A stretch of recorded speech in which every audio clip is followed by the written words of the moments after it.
Hey guys, welcome back. In this video, I want to go over some quick tips and just give some general guidance on getting started with Balatro to start winning consistently. And these are opinions that are coming from somebody who has defeated every single deck on the gold stake and also have completed all of the challenges. Working your way through these, you get kind of a sense for what works and what doesn't, kind of the better strategies. So we're going to jump in first, taking a look at my planet cards. So anytime I'm going into a run, I'm generally starting with flush hands.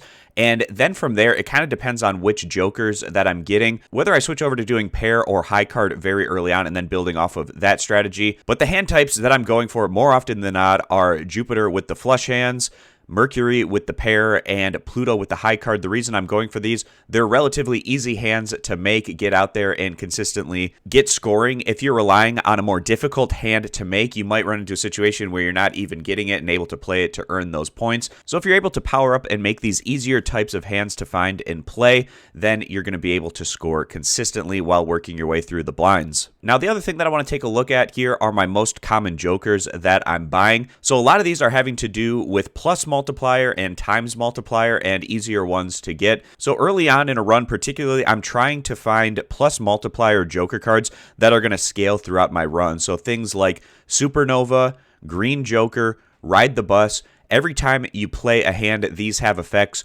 where they add +1 to the multiplier on that particular joker. So it's going to strengthen and scale throughout your run and get more powerful as you work your way towards those later blinds. Fortune Teller is also somewhat similar to this, as it's going to scale with that plus multiplier every time you play a tarot card. Also, we're going to be looking for ways to get times multiplier into our joker area. So things like Card Sharp gives you ×3 multiplier if the hand has already been played.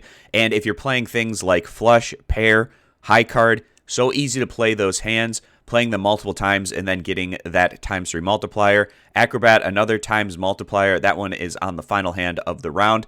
Also something like pairing Photograph with Hanging Chad so that you can get that ×2 multiplier triggered on the first played face card. And with Hanging Chad, you can trigger that 2 additional times if it's the first card played. Now going over into my collection of jokers. So something you really want to focus on early on in your run is trying to get that plus multiplier, because your multiplier is generally going to be quite a bit lower than the chips that you can produce early on in a run. So if you're going with a flush strategy, these ones that give you +3 mult per suit played, and even these common jokers, whatever hand type you're going for, these aren't necessarily jokers that you're going to keep long term, but just getting that plus multiplier early on can be so important. I'm looking for things like Mystic Summit to give +15 mult early in a run. Something like Raised Fist, which is going to add double the rank of the lowest ranked card held in hand to the multiplier. Another way to get that plus multiplier early on in your run. I might seek out even something like Misprint if it's presenting itself, even though the plus multiplier that it's bringing to the table is a little inconsistent. Of course, something like Gros Michel giving you that +15 multiplier, and then